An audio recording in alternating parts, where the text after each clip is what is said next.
नमस्कार दोस्तों एक बार फिर आप लोगों के बीच में एक छोटी सी कहानी लेकर आया हूँ। कहानी लंबी इसलिए लेकर बनाता हूँ क्योंकि मैं जानता हूँ कि लोगों के पास समय कम है, इतनी व्यस्तता है लोगों के जीवन में, तो इसलिए लंबी कहानी नहीं, छोटी कहानी बनाता हूँ और उम्मीद करता हूँ कि आप लोगों को पसंद भी आती होगी। चलिए तो शुरू करते हैं कहानी। दोस्तों कहानी है मध्य प्रदेश की, कहानी है ग्वालियर की। ग्वालियर में एक फॉरेंसिक साइंटिस्ट रहते हैं। आजकल फॉरेंसिक के थ्रू बहुत से केस सॉल्व किए जाते हैं। तो फॉरेंसिक साइंटिस्ट जो डॉक्टर साहब थे, उनके पास के ही पुलिस स्टेशन से फ़ोन आता है। इंस्पेक्टर फ़ोन कर रहा होता है, कहता है डॉक्टर साहब एक केस आया है थाने में जिसने अपनी पत्नी का मर्डर किया है। वह सब कुछ एक्सेप्ट कर रहा है, उसको स्वीकार कर रहा है कि खून उसने किया है, लेकिन हथियार नहीं बता रहा है कहाँ उसने रखा या फेंका या क्या किया। तो अगर आपके पास कुछ समय हो तो आप आ जाते और एक बार उससे बात कर लेते। डॉक्टर ने कहा जब उसने स्वीकार कर ही लिया है तो मैं आके क्या करूँगा, फिर भी चलो देखता हूँ, मैं उधर आता हूँ तो मिलता हूँ। कुछ देर बाद डॉक्टर साहब वहाँ पहुँचते हैं पुलिस स्टेशन और उस व्यक्ति से मिलते हैं। डॉक्टर साहब उससे पूछते हैं क्या आपने अपनी पत्नी का मर्डर किया? वो कहता है हाँ मैंने किया। डॉक्टर साहब पूछते हैं तो वो जिससे आपने किया है वो हथियार कहाँ है? कहता है मुझे नहीं पता, वो घर में ही होगा कहीं। डॉक्टर पूछते हैं किस चीज़ से किया कत्ल? उसने कहा चाकू से। कह रहा वहाँ चाकू तो कोई मिला नहीं। कह रहा मुझे नहीं पता। मतलब हथियार के नाम पे वो टालने लग जाता था। फिर डॉक्टर साहब ने कहा देखिए मैं एक फॉरेंसिक साइंटिस्ट हूँ और मुझसे छुपाइए मत कुछ, सच सच बताइए और उम्मीद करिए कि मैं आपकी मदद ज़रूर करूँगा अगर आप निर्दोष होंगे तो। आप सही से बताइए। वो आदमी रोने लग जाता है। उसके बाद वो अपनी कहानी शुरू करता है। डॉक्टर साहब मैंने अपनी पत्नी का मर्डर नहीं किया। कभी कभार हम पति पत्नी के बीच में लड़ाइयाँ होती थी और लड़ाइयाँ दारू पीने के लिए होती थी। जैसे मैं कभी दारू पी के आ गया ड्रिंक करके, तो उस पे हमेशा लड़ाई मेरे घर में होती थी। उस रात भी दोस्तों के जिद करने पर मैंने थोड़ा सा ड्रिंक ले लिया और उसके बाद जब घर पहुंचा तो पत्नी हमसे लड़ने लग गई, काफ़ी लड़ी, परंतु मैंने उसको कुछ नहीं किया और मैं सो गया। सुबह जब मैं उठा तो किचन के पास में ही पत्नी बैठी मेरी बच्ची है कि उसको खाना खिला रही थी। तो मैंने पूछा कि चाय बनाने जा रहा हूँ, क्या आपके लिए भी चाय बनाऊँ? तो उसने कहा हाँ मेरे लिए भी थोड़ा सा चाय बना देना। मैं किचन में गया और चाय लेकर जैसे ही मैं बाहर निकला तो देख रहा हूँ मेरी पत्नी लहूलुहान, उसके सर से काफ़ी खून बह रहा है। मैं चिल्लाने लग गया, रोने लग गया, क्या हो गया? इस पर आस पड़ोस वालों ने यह देखा तो उन्होंने पुलिस को कॉल कर दिया। उनको ये लगा कि मैंने ही अपनी पत्नी का मर्डर किया है। उसके बाद पुलिस वाले हमें यहाँ उठा कर ले आए।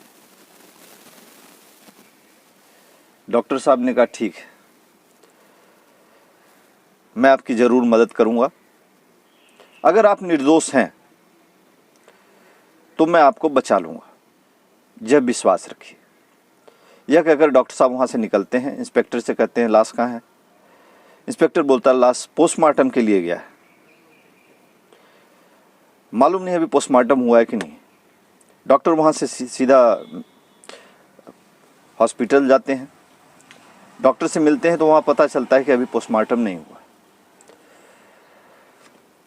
डॉक्टर साहब उस लाश को देखने के लिए जाते हैं तो देखते हैं कि सर के ऊपर से घाव लगा हुआ है और उस महिला का जबड़ा भी थोड़ा सूजा हुआ है। डॉक्टर ने बोला मैं जा रहा हूं और अगर इसके सर में से अगर बुलेट मिलती है तो मुझे कॉल करना। डॉक्टर साहब चले जाते हैं और कुछ ही घंटों बाद उनके पास फ़ोन आता है हॉस्पिटल से, और जिस डॉक्टर ने पोस्टमार्टम किया था वो कहता है कि डॉक्टर साहब इसमें बुलेट मिली है। डॉक्टर साहब का शक बिल्कुल सही था, परंतु अब आगे ये पता करना था ये बुलेट आई कहाँ से।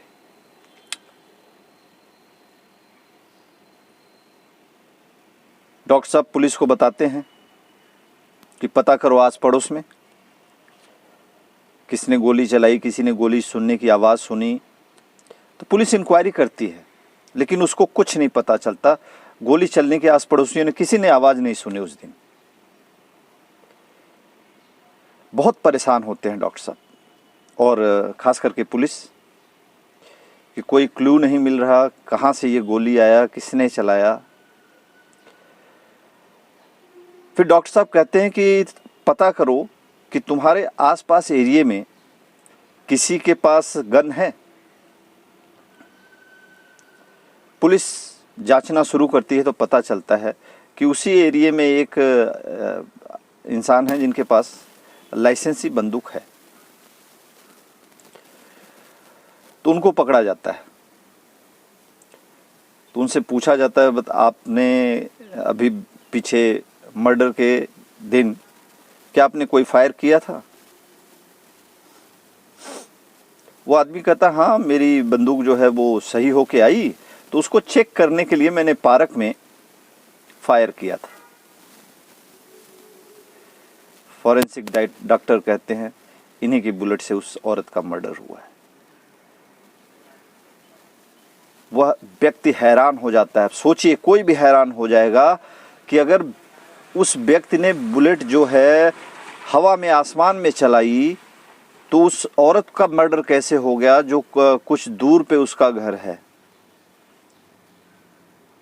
यह एक बहुत बड़ी होनी थी उस व्यक्ति के साथ जिसने सपने में भी नहीं सोचा था कि उसके साथ ऐसा हो जाएगा। और सच्चाई यही थी।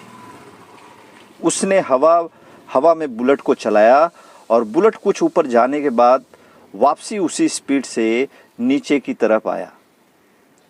और जब नीचे आया तो वह जगह थी उस औरत का घर जहां वो औरत बैठी थी, और सीधा बुलेट उसके सर में घुसकर जबड़े में जाकर फंस गया, जिसकी वजह से उसका जबड़ा सूज गया। फिलहाल उस व्यक्ति को, उसकी बंदूक को अरेस्ट किया गया और केस कोर्ट में है।